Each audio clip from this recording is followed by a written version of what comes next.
pozdrav dragi gledatelji, evo nalazimo se u još jednom tutorialu Blendera. Naime, ovoga puta ćemo govoriti o tekstu, znači kako u Blenderu raditi sa tekstom. Naime, sve što radimo u Blenderu trebalo bi imati površinu, trebalo bi imati liniju i trebalo bi imati točku.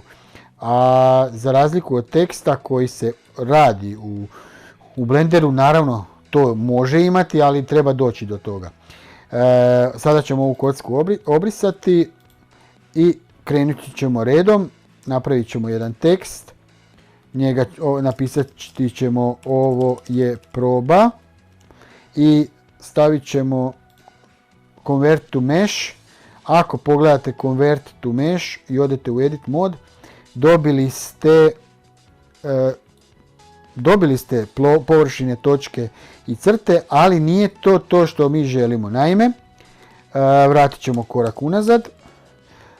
Ako odete u edit mod, prije nego što radite convert to mesh, sa tekstom nećete moći raditi ništa. A ako pogledate samu kocku, znači imamo kocku, cube, s njom osim kao što možete povećavati i smanjivati, možete raditi i sa površinama. Znači ovu površinu možete micati, možete povećavati i smanjivati, za razliku od ovog teksta to ne možete raditi. Zato treba prebaciti u convert to mesh. Ali morate uvijek gledati na jednu stvar. Ova kocka ima i tako treba biti uvijek, te površine trebale bi izgledati na način da imaju 1, 2, 3, 4 točke, jedna površina. Ako ovo prebacite, ovaj tekst prebacite u convert to mesh, ponovo, vidite da tu 1, 2, 3, 4, sve je puno linija. To je nepotrebno, nije dobro i u konačnici, kažem, neće to biti dobro kad budete radili neke druge stvari. Da bi to bilo ispravno, da bi tekst bio ispravan i u Blenderu, radimo ga na jedan poseban način. Znači, u ovom slučaju možete samo povećavati, smanjivati, rotirati ili pomicati, ali ne možete ništa raditi jer nema površina. Normalno možete i promijeniti font, ali to je sve što možete raditi trenutno sa tekstom. Imate u geometriji extrude, povećate, napravite u z koordinati tako da imamo i debljinu tog fonta.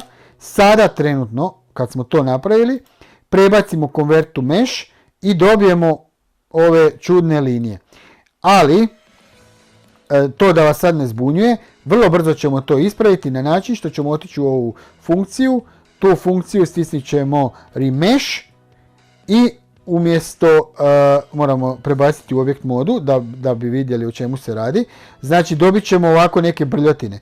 U mode prebacite u sharp, isključite remove disconnect pieces i povećate ovo na broj 9.